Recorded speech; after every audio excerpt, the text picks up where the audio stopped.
காலை வணக்கம். இந்த சிலந்தி,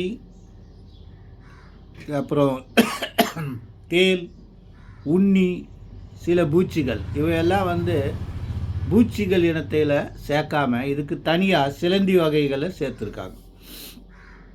இதுக்கு காரணம் மற்ற பூச்சிகளை விட இதுகளுக்கு பல கால்கள், பல கண்கள், பறக்கிற சக்தி கிடையாது. என்ன, உடலில் 1, 2, 3 பாகங்கள் தான் இருக்கும்.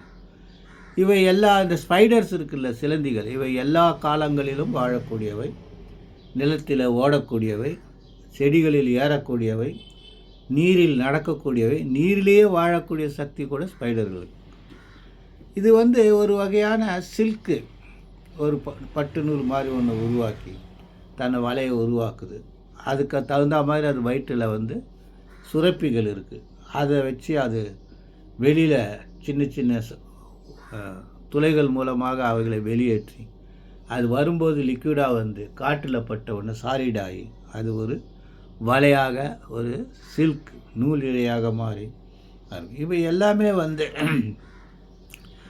இந்த சிலந்திகள் என்ன சொல்கிறது, மீட் ஈட்டர்ஸ்னால் சதை விரும்பிகள். மற்ற பூச்சிகளை வர வச்சு சாப்பிட்றது, வலையில் விழ வச்சு சாப்பிட்றது, அந்தளவுக்கு திறமையானவர்கள் தான் இந்த ஸ்பைடர்ஸ். பெஸ்ட்.